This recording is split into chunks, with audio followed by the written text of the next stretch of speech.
Shy girls notice everything because silence leaves room for detail. My name is Nora Bellamy, and detail has followed me my entire life like a curse dressed as a gift.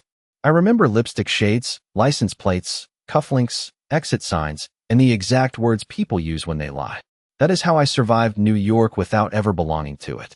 I was 25, introverted, underpaid, and serving champagne at Lucien Mercer's private anniversary party when my memory trapped me inside the wrong story. The Blackthorn Hotel rooftop looked like rich people's heaven, with crystal lights, white flowers, and soft jazz drifting over rainy Manhattan beyond the glass. Men smiled with shark teeth hidden behind champagne flutes. Women wore diamonds bright enough to make the storm look cheap. I moved through them with my tray and lowered eyes, doing what waitresses from Queens do around old money. I became furniture and listened anyway. Lucien Mercer sat at the center table like gravity worked for him directly, wearing a dark suit and a loosened black tie, with chandelier light warming his white skin and leaving his expression unreadable. Investors leaned in when he barely moved a finger. He did not charm the room. He ruled it by existing inside it. His wife, Genevieve Mercer, wore silver silk and old money calm, the kind that looks elegant until you watch it too closely. Beautiful women from polite families usually pretend not to study the exits. She studied everything. I noticed because I notice everything. Her clutch had a silver snake clasp. Her left earring caught on a strand of platinum hair. Her smile changed depending on who needed to believe it. When applause rose for some donor speech near the terrace, Genevieve stepped behind Lucien's chair, slipped a tiny vial from her clutch, and poured clear liquid into his whiskey. No one else saw it. I did. My body went cold so fast it felt like the rooftop had opened to winter. She stirred the drink with the cocktail stick already sitting in the glass, kissed his cheek, and glided away to charm a senator's wife as if she had only adjusted the table setting. Lucien reached for the whiskey. I forgot how to breathe. Invisible girls live longer. I knew that. My mother had taught me softer versions of that lesson my whole life. Do not get involved. Do not invite powerful men to notice you. Do not mistake conscience for protection. Yet I kept seeing the vial. Kept seeing Genevieve's dead eyes behind her perfect smile. I set down my tray before my shaking hands dropped it. I snatched a cocktail napkin and the cheap pen tucked into my apron. My pulse made the letters ugly, but not unreadable. I wrote, "Do not drink the whiskey. Your wife wants you dead." Then I crossed the distance to the most feared man in Manhattan and slid the folded note beneath his hand. Lucien looked up. Green eyes. Calm face. Elegant monster energy beneath black silk. Nothing in his expression moved, which terrified me more than anger would have. I stepped back before my knees betrayed me. Around us, jazz kept floating. Rain kept tapping the glass. Guests kept laughing about fortunes, shipping lanes, and art foundations. But my old life had already split in two. Before the note, I was a shy waitress surviving a shift. After it, I was the girl who had seen a Mafia wife poison her husband on their anniversary. Lucien unfolded my note with maddening calm, and that was when I understood powerful men were frightening because they could think while everyone else panicked. He read the message once, then lifted his eyes to me as if I had just introduced a new law of physics into his evening. Around us, the party stayed beautiful and fake. Genevieve smiled at donors. Investors laughed too loudly. A violinist played through the thunder. Lucien picked up the whiskey anyway. My stomach fell. I thought he meant to test whether I was lying. The glass reached his lips. Then his wrist tipped. The drink slipped, shattered against the marble table edge, and poured amber across the linen. Several guests startled. Lucien murmured, "Damn," with such easy irritation that half the table believed it. He declined another pour, wiped his hand, and stood. Only when he glanced at me again did I understand the spill had been deliberate. He believed me, or he believed I had seen enough to matter. Genevieve noticed the broken glass from across the rooftop. Her smile flickered for less than a second. That tiny fracture told Lucien more than any accusation could have. He adjusted the cuff of his jacket and touched the earpiece hidden near his collar. Then he said under his breath, "Lock the building." The order passed through his security team without disturbing a single champagne bubble. A hostess redirected guests from one elevator. Two men in tuxedos drifted closer to the terrace exits. Another server I had assumed carried cocktails turned out to be armed muscle in borrowed white gloves. No alarms. No shouting. Just quiet control sealing the hotel from the inside. Lucien stepped toward me through the glow of chandeliers and expensive perfume. Name, he said. Nora Bellamy. How did you know? I saw her pour something into it. He studied me for one long second. And you warned me anyway. It was not praise. It was calculation. Before I could answer, Genevieve arrived at his side with silver silk and sociopathic calm wrapped around her like perfume. Darling, she said, the investors are ready downstairs for the signing. Lucien smiled gently enough to make my skin crawl. Then we should not keep them waiting. He turned to me again. Do not leave the building, Nora. Hearing my name in his voice felt like being tagged by fate itself. He let Genevieve guide him toward the private elevator, but before he stepped away, he said one more thing so softly only I caught it. Watch who panics. So I watched. That was the moment the party became a test. The bald investor near the orchids wiped his lip 3 times. A red-tied attorney checked the elevator display too often. A waiter I had never seen before slipped toward the service corridor and did not return. A senator's aide texted beneath the tablecloth with fingers that shook. Lucien had not simply avoided poison. He had turned the entire rooftop into bait. 10 minutes later, one of his guards found me beside the champagne tower and said Mr. Mercer wanted me downstairs. I followed because refusing felt less safe than obedience. The private elevator carried me into a corridor of marble, gold light, and men pretending not to be armed. Through a half-open door, I heard Lucien speaking with polished calm, while Genevieve answered in velvet. He was giving her room to believe the plan still worked. He wanted to see who gathered near the corpse before revealing that the corpse had learned to breathe. Then the hall monitors flickered. A service route alarm died. One guard touched his earpiece and cursed. Something in the hotel had moved early. The trap Lucien set on the rooftop was still tightening, but not in the direction Genevieve expected. When he stepped from the signing suite a moment later, alive, elegant, and utterly composed, Genevieve's face lost perfection for the first time all night. The game truly began when Lucien pretended nothing had changed. He walked beside the woman who had poisoned him as if they were simply descending to paperwork and champagne. Inside the private corridor, he let the investors settle around a walnut table while his men quietly stripped the building of exits. I waited near the wall where a guard placed me, holding my empty tray like armor and trying not to shake. Through the glass doors, I could see the signing room ready for a takeover. Leather folders, succession documents, asset transfer forms already tabbed for signatures. Genevieve had not planned a murder alone. She had planned an inheritance with witnesses. Lucien entered last and closed the door behind him. You are late, Genevieve said with that same polished smile. I spilled my drink, he replied. One investor flinched. That tiny reaction satisfied him more than any confession. He did not accuse immediately.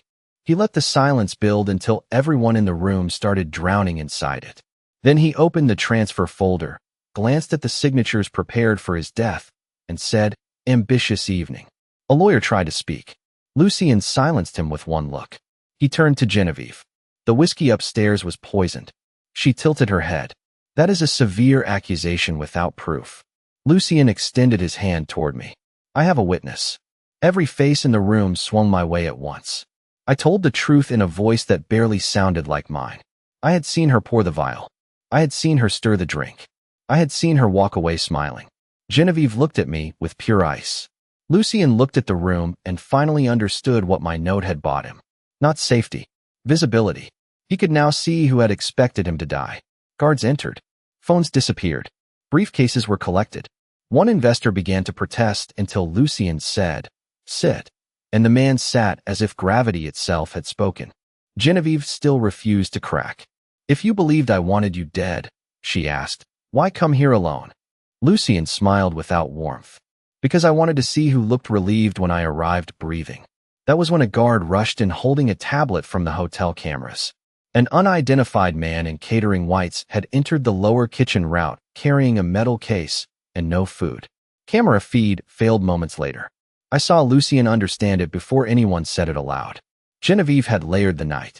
If poison failed, the witness died. If the witness died, the poison accusation became a grieving husband's paranoia. She had not only tried to remove him, she had planned to erase me as the girl who made the plan wobble. Lucien's face emptied into something colder than anger. He looked at Genevieve. You aimed for 2 deaths tonight. She smiled faintly. Only 2.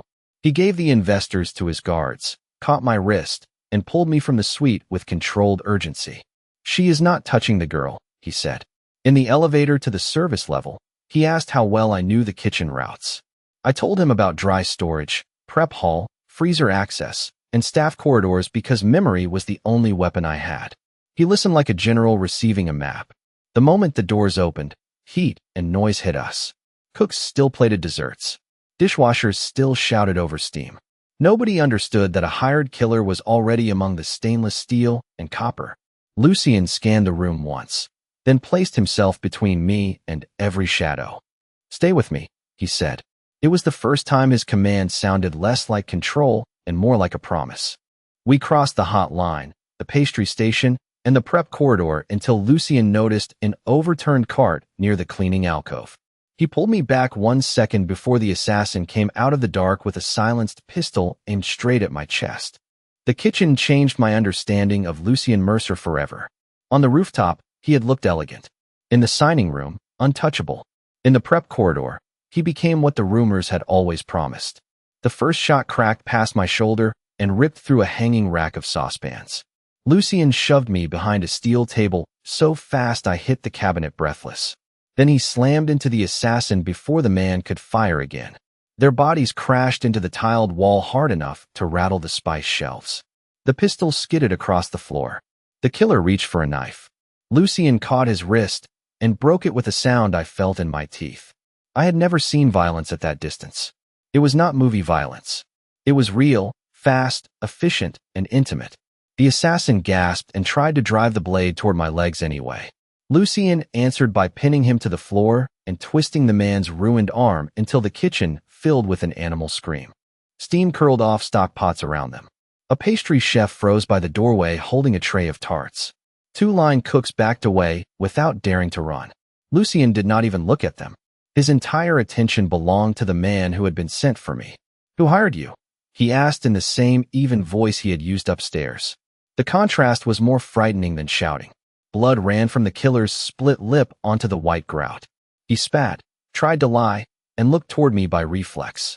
That look told Lucien enough. He trapped the man's other hand against the steel prep counter and bent it backward until the joint gave. Another crack. Another scream. My fingers locked over my mouth. Lucien leaned down, beautiful and terrible in the kitchen lights. If Genevieve sent you, he said, blink once. The man blinked. If the girl was meant to die before security could move her, blink twice. 2 blinks. Lucien's expression never shifted. He simply hauled the attacker halfway upright by the collar and smashed him across the edge of the table again. Was she supposed to disappear quietly? Lucien asked. Or were you told to make an example? The answer came through broken breathing. She saw too much. That was enough. Lucien broke the man's remaining wrist and handed him to the guards who rushed in seconds later. Take him alive, he said. My wife should hear how badly he failed. Only then did he turn to me. Flour dust clung to my black uniform. My knees shook so hard I could barely stand. Sauce seeped across the tile like blood where a pan had overturned during the fight. Lucien crouched just enough to check me without making it obvious to anyone else. Are you hurt? I could not force out words, so I shook my head. Relief passed through his face and vanished before it fully formed. He stood, took off his jacket, and draped it over my shoulders despite the kitchen heat. The gesture should not have felt intimate after what I had just seen, yet it did. You are coming with me, he said. Where? Somewhere my wife cannot reach without starting a war in daylight. She already started one tonight. His mouth curved with no humor. Then we stopped pretending. He walked me through the staring kitchen, one hand at my back, while his men dragged the assassin away groaning. Every cook who looked up understood the same truth. The monster under the black suit was real. Yet as we crossed the service hall and entered the private elevator, I realized something more dangerous than his violence. He had broken a man in front of me without blinking, but the only question he kept asking was whether I had been hurt. That combination should have sent me running the other direction. Instead, I followed him into the mirrored elevator with his jacket around my shoulders and his danger still radiating through the cramped space. When the doors closed, he finally looked at me fully and said, "Now you stay near me." It was not romance yet. It was protection, command, and something older than either of us had words for. The elevator kept climbing while his jacket stayed warm across my shoulders. Lucien's penthouse sat above Manhattan like a fortress pretending to be art. Its walls of glass, pale stone, and clean lines made it feel more like a gallery than a home. Priceless paintings chosen by someone who trusted insurance more than sentiment. I had expected luxury from a man like him. I had not expected loneliness. Security swept every room before allowing me inside. A doctor checked my pulse. Someone brought tea and fresh clothes. Lucien gave orders with blood still drying near his cuff, then finally removed his tie as if he remembered ordinary bodies required breath. 2 men outside her door, he told his security chief. Nobody new on rotation. No press. No family calls until I clear them. Then he looked at me. You stay near me until this ends. The words should have sounded controlling. After the kitchen, they sounded like the only honest promise in the room. Past midnight, the city glowed below us in wet gold streaks while Lucien stood by the window with a whiskey he never touched. He asked me to walk him through the rooftop again. Every face, every movement, every detail after I passed him the note. So I did. I described the senator's aide with silver cufflinks, the lawyer who checked the elevator display too often, the false waiter near the bar, and the exact order in which Genevieve's allies moved downstairs. Lucien listened the way men usually read maps before battles. You remember all that from one look, he said. I remember most things after one look. That sounds exhausting. It is usually only useful to other people. Something in his expression softened then, not with pity, but with recognition. Everyone around me edits themselves, he said quietly. You do not. I am too tired to perform. Good. He set the whiskey down untouched and came to stand beside me at the glass. Up close, without the jacket and public mask, he looked less mythic and more human. He was not softer, only more alone. The penthouse revealed that better than his face did. No family photos. No clutter. No evidence of a life shared with warmth. Only space built for a man who expected betrayal and preferred not to leave tenderness where it could be stolen. Around 2 in the morning, his guards brought in reports from the captured assassin. Lucien skimmed them, dismissed everyone, and told me what mattered. Genevieve had ordered my death hours before I wrote the note. She had backup routes prepared if poison failed. She had even arranged which cameras should blink out first. You did not save me from one attempt, he said. You disrupted an entire sequence.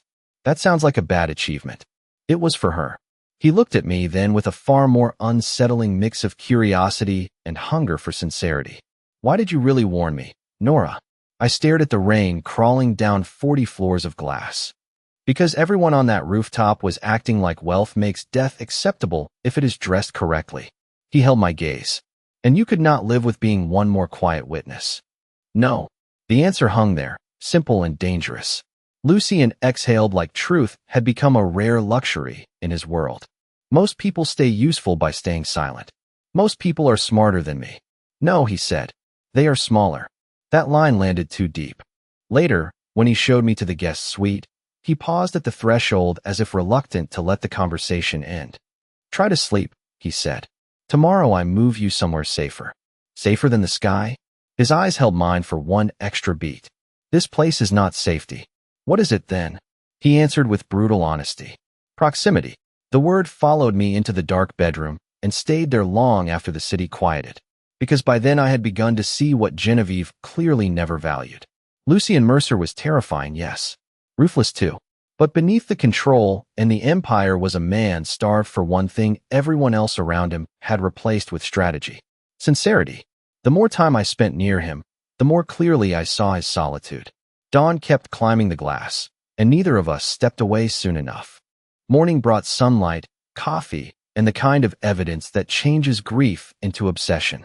Lucien asked me to review printed stills from old galas, charity auctions, hotel feeds, shipping events, and archived photos tied to Genevieve's family. He wanted to know whether any face from the rooftop appeared elsewhere in my memory. At first, the pages blurred into one expensive parade of people trained never to look guilty. Then a winter charity photo stopped me cold. Genevieve stood in a dark gown years younger than the woman from the rooftop, smiling beside a man whose face was half turned away. I knew him anyway. Not from the party. From a framed picture in Lucien's study. I led him there without needing to think. The frame stood beside a piano, exactly where memory had filed it overnight. Lucien and another man on a marina dock. Same green eyes. Same elegant bone structure. Same dangerous calm, only easier. Your brother, I said. Lucien looked at the frame and answered in a voice stripped bare. Adrian. Dead, then. It was obvious in the way the name landed. I placed the charity photo beside the frame. Genevieve knew him before she married you.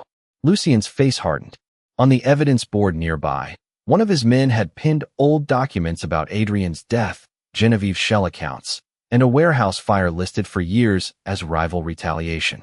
I noticed the silver snake clasp in a crime scene photo taken the night Adrian died. The same clasp had been on Genevieve's rooftop clutch. Memory connected the threads faster than caution could stop it. She was there, I whispered. Lucien turned sharply. I pointed from the old warehouse image to the gala picture to the frame of Adrian. She knew him before she became your wife. She had access before the marriage. And she wore the same clasp last night that appears in this evidence photo. Lucien reread the report with frightening stillness. Adrian attended the auction under an alias, he said. Very few people knew. Then she was already inside your family's world. I hated the next conclusion even as I said it. Maybe she did not marry you only for money. Maybe she married you to finish an infiltration that began with your brother. Silence swallowed the room. Outside, helicopters crossed the skyline like insects. Inside, Lucien stared at the old report until grief sharpened into something lethal. We were told Adrian died because a route was sold to a rival crew, he said. What if Genevieve sold it? What if she arranged the route herself? I said. Then stayed close enough to bury the truth under a wedding. He bowed his head once, only once, and that brief motion revealed more pain than any outburst could have. 7 years, he said quietly. She spent 7 years at my side after helping kill him. He touched Adrian's photo with 2 fingers, then straightened. When Lucien turned back to me, the tenderness of the night before had hardened into purpose. This was never only about control of assets, he said. It was bloodline work. Internal collapse disguised as marriage. His phone rang. One of his decoy teams had been intercepted. Genevieve had already moved against the route prepared for my relocation. She was reading his defense almost as fast as he built it. She knows I matter now, I said. Lucien stepped closer before I finished the thought. You matter because you saw clearly when my entire world was fogged with performance, he said. You matter because you found the link to Adrian in one morning when paid professionals missed it for years. And you matter because hurting you would hurt me. The last sentence came out quieter than the others. More dangerous, too. Would it? I asked. He did not hesitate. Yes. I had just enough time to absorb that before one of his guards called from the outer hall that the West detail had lost contact with the woman assigned to bring me tea. Lucien's face changed instantly. Too late. Daylight trusted itself. Genevieve had already planted someone inside the penthouse. She did not wait for an evening trap this time. She took me in broad daylight, using sedative in a porcelain cup and a traitor wearing the right household badge. I woke tied to a wooden chair beneath rotting velvet, with old dust in my lungs and harbor rain tapping the broken windows above me. The abandoned theater in Red Hook smelled like mildew, salt, and forgotten applause. Dead chandeliers hung over cracked seats. Torn curtains swayed whenever wind slipped through the boarded side doors. Genevieve stood on the stage in a black coat, stripped of her party diamonds and all softness. Without the silver dress and social smile, she looked more honest. More monstrous, too. You are difficult to kill, she said. My head throbbed from the sedative. You are losing the element of surprise. Her mouth curved faintly. I never relied on surprise. I rely on patience. She walked downstage, blade glinting in one hand, and studied me as if I were a useful object she regretted damaging. Do you know what Lucien does to people he loves? She asked. I stayed quiet. She answered for herself. He pulls them into his gravity until nothing of their old life survives. He calls it protection. He calls it necessity. He destroys everything he loves. The line sounded practiced, but not false. That unsettled me more than her hatred. Including Adrian? I asked. Her steps paused. For the first time, real interest entered her face. So you found the brother. You killed him. I arranged him, she corrected. Adrian trusted fragile women. Men like that never survive dynasties. My stomach turned. And then you married Lucien. Of course. You do not infiltrate a bloodline for one death. You stay until the roots rot. She set a burner phone on the arm of my chair. I called him using your voice sample from the penthouse cameras. He is coming alone. Fear slid coldly through me. He listened. He cannot leave one honest pair of eyes in danger. She sounded amused by that, maybe even jealous. Footsteps echoed through the back aisle sooner than she expected. Lucien emerged from the theater dark in a rain-wet overcoat. No guards visible, no panic on his face, only the cold restraint he had carried through every room since the rooftop. His gaze found the knife at my throat, then the bruise on my mouth, then Genevieve. Everything in him sharpened. Release her, he said. Kneel, Genevieve answered. My breath caught. This was never just business to her. It was humiliation, revenge, proof that even the city's most feared man would bend for something human. Lucien looked at me, and in that glance I saw what she had counted on. It was not weakness. It was his capacity to choose. He lowered himself to one knee on the filthy stage floor without breaking eye contact with her. The sound of it hurt me more than the ropes cutting my wrists.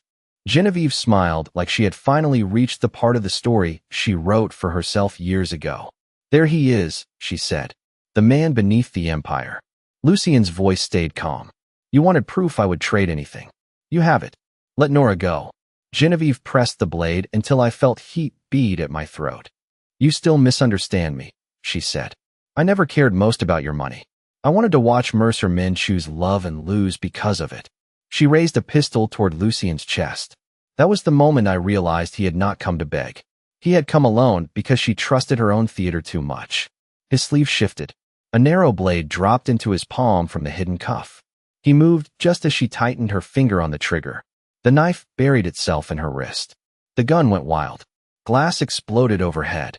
I threw myself sideways with the chair while Lucien surged to his feet and crossed the stage in a blur of black and rage. Genevieve tore the blade free, fled through the backstage curtains, and Lucien cut my ropes with the same hand that had nearly killed for me 5 times already that night. Can you stand? He asked. I nodded. Stay here. He was already gone before I could answer. Sensible women would have hidden. I followed him into the ruined backstage maze because endings are never tidy, and because leaving Lucien alone with her felt worse than fear. The final fight lasted minutes, and ended a 7-year marriage more honestly than the wedding ever had. Backstage smelled of old smoke, wet wood, and rust. Broken mirrors reflected flashes of motion between torn set walls. I reached the wings just as Genevieve climbed the upper catwalk with the pistol clutched in her uninjured hand and blood running down her sleeve. Lucien stood below her among shattered props, coat open, chest rising once with restrained fury. Rain blew through a cracked skylight and slicked the metal above them. You always loved drama, he called. And you always believed you were the final act, she answered. He started up the stage stairs slowly, like a man approaching a verdict rather than a wife. Did you watch Adrian die? He asked. Genevieve smiled down at him with blood on her teeth. I placed the route. Others lit the fire. He died believing Mercer loyalty still meant something. The cruelty of it struck even me like a blow. Lucien barely showed it. Barely. His voice dropped quieter. You spent years beside me carrying that. I spent years finishing what I started, she said. You gave me your name, your houses, your codes, and your faith in appearances. You were easier than your brother. That line nearly broke him. Instead, it made him colder. He climbed onto the catwalk while I reached the lower side ladder. Genevieve saw me and aimed instantly. The shot shattered the mirror beside my head. Lucien lunged the last few steps and drove her backward against the rail. For one frozen moment, they looked less like husband and wife than 2 beautiful disasters who had mistaken proximity for intimacy. Genevieve laughed weakly. There it is. The famous mercy. Lucien's hand closed around her throat, not squeezing, just holding consequence in place.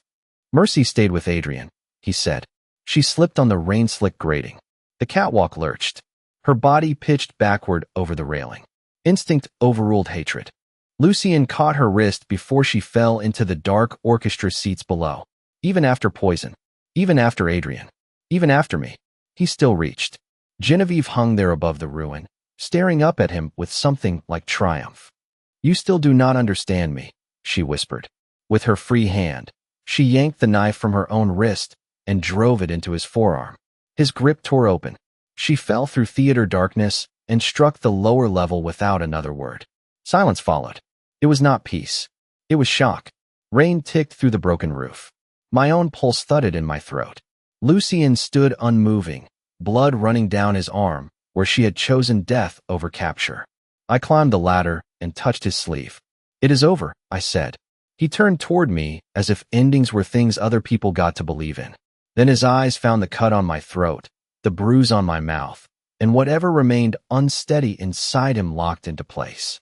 He took off his coat and wrapped it around my shoulders with hands that were still shaking from restraint, not fear. His forehead touched mine for one brief second in the ruined dark.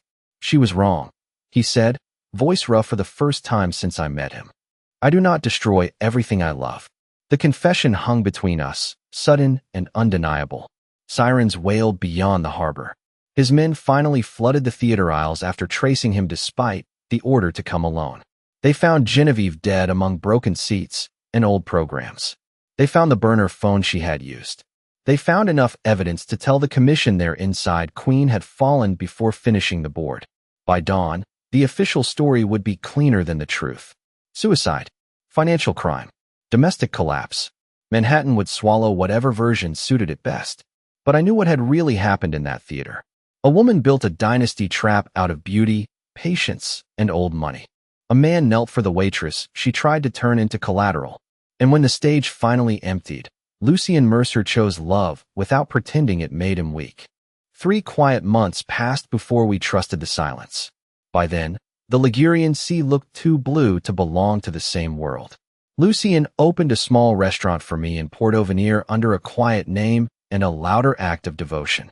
Bellamy Mare sat above the harbor with white walls, lemon trees, and a terrace that filled with fishermen, tourists, and old couples who argued about anchovies like it mattered more than empires. That was the point. Ordinary life had become the most extravagant thing either of us knew. Healing did not arrive in clean lines.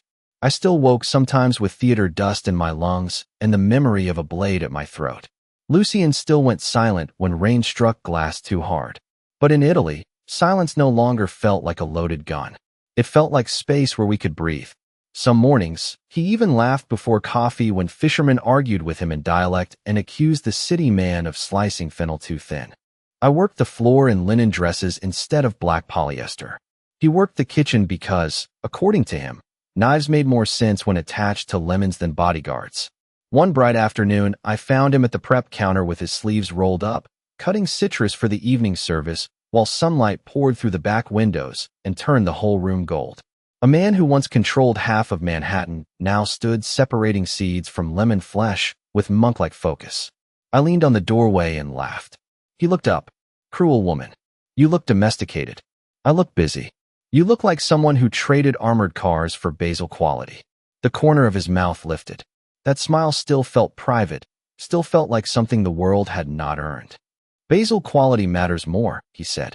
I crossed the kitchen, stole a lemon slice, and he caught my wrist automatically before relaxing when he realized it was me. That tiny motion still told the truth about him. Violence first. Choice second. Softness because he made it, not because it came easily. "Lunch rush in 20 minutes, I said. "Then stop distracting the chef. You are not the chef. I own the room." He set down the knife and kissed me once, slow and unhurried, while sea wind moved through the screen door. Out front, plates clinked. Someone asked for more wine. Life kept happening with a tenderness so ordinary it almost broke me. That evening, after the last table left and the harbor lights trembled on dark water, we closed the terrace together. Lucien stacked chairs. I counted receipts badly. Church bells marked 10 somewhere down the hill. It could have been the ending frightened girls invent for themselves after surviving dangerous men. The monster grows gentle. The city loses its teeth. Love becomes a kitchen lit by warm bulbs and cut lemons. For one suspended minute, it almost was. Then a phone vibrated from the locked drawer beneath the host's stand. Not my phone. Not the restaurant line. The burner. Lucien and I looked at each other at the exact same moment. He opened the drawer. The screen lit his hand pale in the dark. That phone had stayed silent since we crossed the ocean. I read the message before he could hide it. The commission wants to meet. No threat, no greeting, just a summons heavy enough to chill the salt air. Outside, waves struck the harbor wall with patient force. Inside, old power slid back over Lucien's face like a coat he had never fully removed. Fear touched me, but not helpless fear. Not rooftop fear. Not theater fear. This time I stood beside him by choice. He looked at the message, then at me. 1,000 future wars lived in that silence. Would New York follow us here? Would blood debts respect an ocean? Could peace survive a summons from the people who believe they own the board? I took the phone from his hand, set it face down on the host's stand, and said, "The lemons still need covering." For one heartbeat, he simply stared.